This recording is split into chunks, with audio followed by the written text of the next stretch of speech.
All right, football fans, grab your nachos, kick back in your favorite recliner, and get ready for the most controversial conversation in all of sports. We're diving deep into the top 10 quarterbacks in NFL history. And trust me, this ain't your average list. We're not just rattling off stats here. We're talking legacies, clutch moments, jaw-dropping comebacks, and some good old-fashioned football drama. Before we get into it, I want you to drop your top 3 QBs in the comments right now. Go! No cheating. Let's see how close you are to my list. Spoiler alert, you're probably going to disagree. And that's half the fun. Let's go.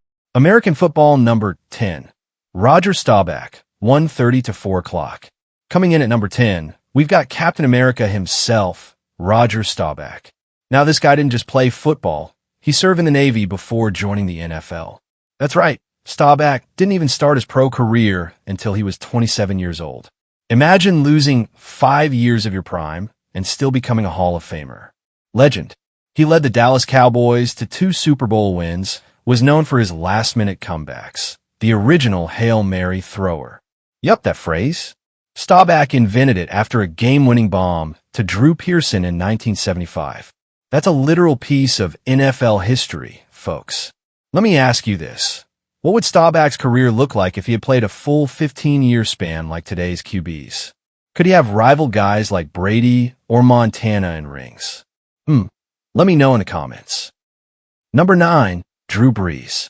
At number 9, we've got the ultimate underdog, Drew Brees. Undersized, doubted, rejected by Miami.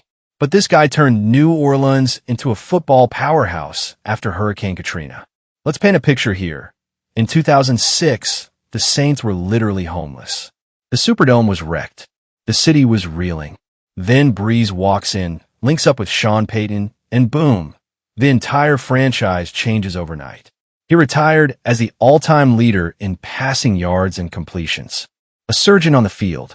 The man was like a machine, precise, accurate, relentless. No, he didn't win as many Super Bowls, but leadership, intangibles. You can't measure what Brees brought to that city.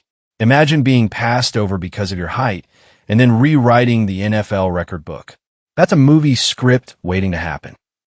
Number 8, Aaron Rodgers. Now this one might ruffle some feathers. Aaron Rodgers at number 8. I know. He's only got 1 ring. But talent-wise, he might be the most gifted QB we've ever seen. His throw on a run? Pinpoint.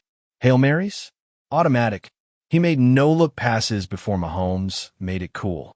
What holds him back is the postseason inconsistency.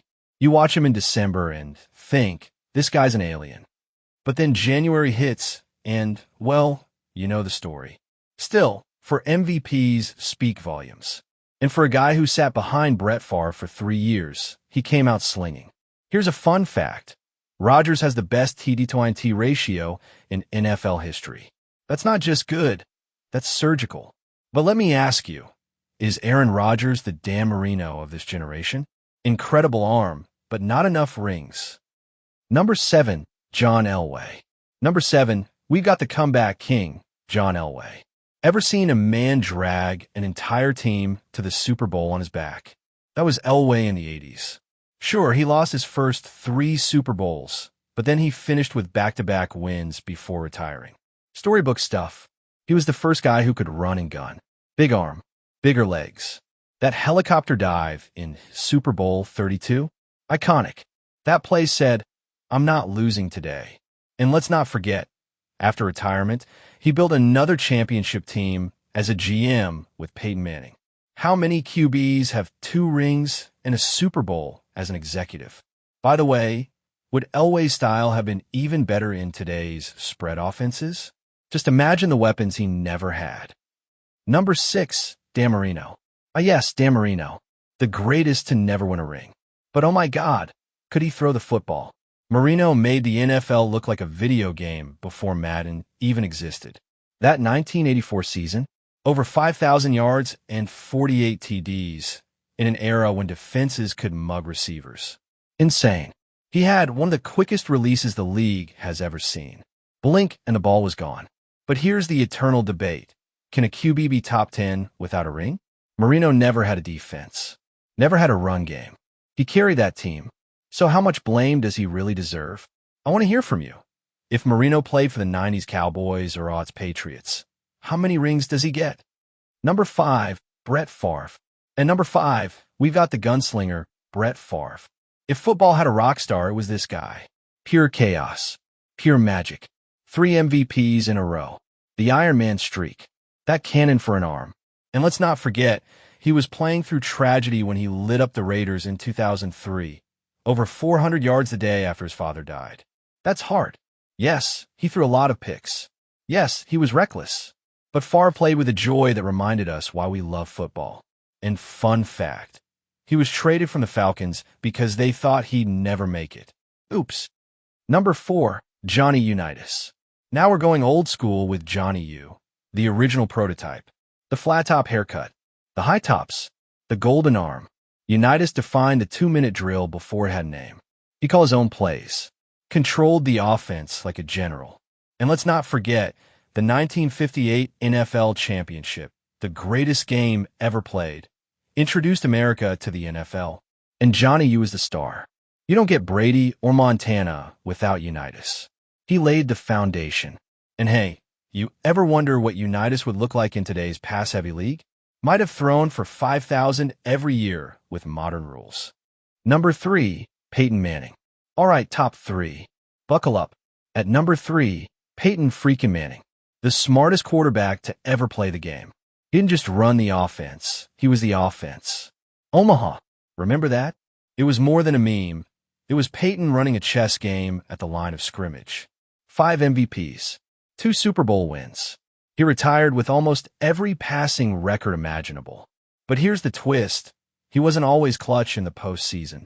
That's what keeps him from the top 2. Still, the way he dissected defenses, man, it was like watching Einstein in cleats. Number 2, Joe Montana. Number 2 is Joe Cool, Joe Montana. If clutch had a face, it'd be his. For Super Bowls, 0 losses, 3 Super Bowl MVPs. He didn't just win, he dominated. That drive in Super Bowl 23, down 16-13, 92 yards to go. What does Joe say? Hey, isn't that John Candy in the stands? Calm as ever. Then boom, game-winning TD to John Taylor. That's ice in the veins.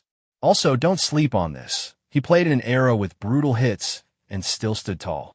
People forget, before Brady, Montana was the GOAT. And to some, he still is. Number 1, Tom Brady. And finally, the man, the myth, the 199th overall pick, Tom Brady. 7 Super Bowl wins. More than any franchise. He's got more rings than fingers on one hand. That's not just a resume, that's a damn dynasty. From the Tuck Rule game to the 28-3 comeback, the storylines never stop. He outlasted generations of QBs, Manning, Brees, Rodgers, Mahomes, all in the rearview mirror. Oh, and at 43 years old, he switched teams, joined Tampa Bay, and won another ring. Who does that? Hate him or love him, you cannot deny him. Brady is the GOAT. Studio microphone. Phew, that's the list. But now it's your turn. Who'd we miss? Who's too high? Too low? Is Mahomes already on your top 10? Drop your hot takes in the comments, and I'll be roasting or replying to the spiciest ones in the next episode. Don't forget to like, share, and subscribe. We've got more deep dives coming your way. And hey, football's more than just stats. It's the stories, the moments, the legends. Until next time, stay cool, stay clutch, and remember, it's not just a game, it's history in motion.